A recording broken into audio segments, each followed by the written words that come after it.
Sweet Christmas! I'm your host, Pablo Gunner, and I'm here to talk nerdy to you about Marvel's Luke Cage on Netflix. First off, Luke Cage is 13 episodes. Each episode is about an hour long.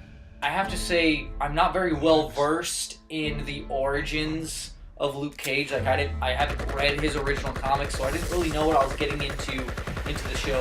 But what I do feel like I have to get across, though, is that this show isn't about fighting. It's not a brawler. It's not like Daredevil where he's fighting most of the time, okay? I mean, this is a guy who is super powered. You know, people hit him, their fists break. You know, he can bend guns, he can break bars, he can take bullets. So fights aren't the focus in this show. So don't go into this show thinking that the focus is going to be the fighting, because it's not.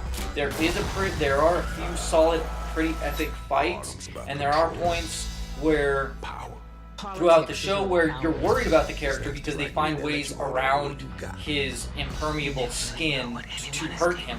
So there are ways that they find around it. What most of the fighting equates to is he hits a guy, they're done. He throws a guy into a ceiling. He throws a guy down a hall. He throws a guy into the wall.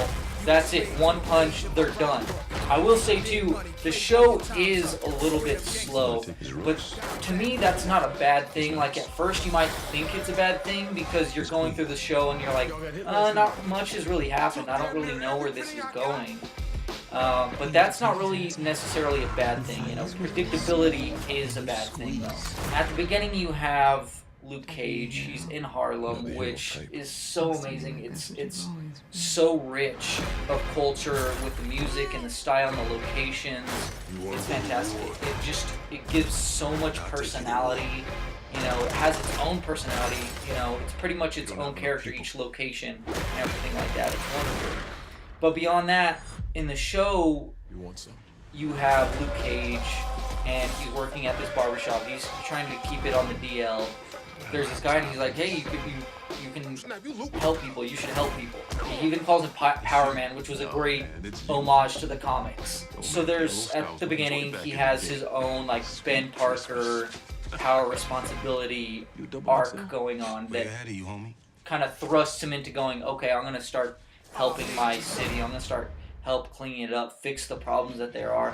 And I think that's one of the things that is the best about this show and makes it the smartest show, is that it tackles all these issues in our society, with our justice system, with our political systems, you know, and as well as with bigotry and everything like that, like all these different things. I will say I watched a good majority of it and I was like, this show's okay. You know, it's not as good as Luke Cage or Jessica Jones. By the time I finished it, I was like, wow, that was easily the smartest, most intellectual Marvel Netflix show that I've ever seen, and to me, that makes it the best. And that doesn't mean it's going to be the best for everyone, but to me that means it's the best because of that. Because something that stimulates me intellectually more than, oh yeah, I love Daredevil for its brawling, but this stimulates me more than that, which is funny because that's a lawyer. It's just phenomenal. I think the other thing that makes it so great is the women in this show. You have Mariah, and she is a politician, and she gives that very Hillary Clinton feel, you know, which is she's not so genuine, and there's corruption, you know, under that surface for sure, and you can see it, you can feel it, you can sense it, but she does her best not to give into it as well. Then you have the night nurse. She shows up, she helps, that's great. As well as Misty Knight. And she was by far my favorite character. I mean, I love Misty Knight from the comics, so that's also a thing. You know, like, I just love her look, I love her personality, her attitude, her style, everything about it, everything about her. The females really made this show for me. You know, it shows that really they're stronger than the men in the show, because most of the men were weak to, like, you know, just doing stupid stuff, like just being, you know, juveniles, or, you know, breaking laws, greed, giving into anger, lust, all these things, whereas these ladies are like, they're driven, they're focused, they're motivated, you know, they know what they want, they know what they need, and You know, they get shit done. Out of my grade system of must-see, check it out, pass. So I give Marvel's Luke Cage on Netflix 5 out of 5 sweet Christmases. Or, in my own words, a must-see. Thank you for watching the video. Tell me what you think of it. Tell me what you think of the show. Tell me what you think of any of the comics that Luke Cage has been in, especially like Iron Man and Iron Fist, his Avengers run, you know, all those things. I love playing as him as Marvel's Ultimate Alliance games. He's awesome with his chain attack and stuff, his belt chain attack. Anyways, so tell me what you think of that. Also, be a subscriber, like, comment on this video, and I'll hook you up with one of those free digital comics.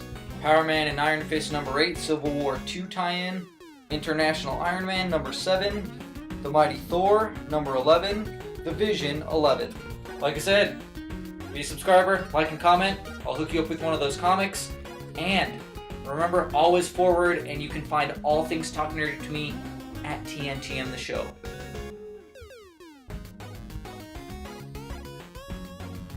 Sweet Christmas. Sweet Christmas. Sweet Christmas. Anybody want to go off to some coffee?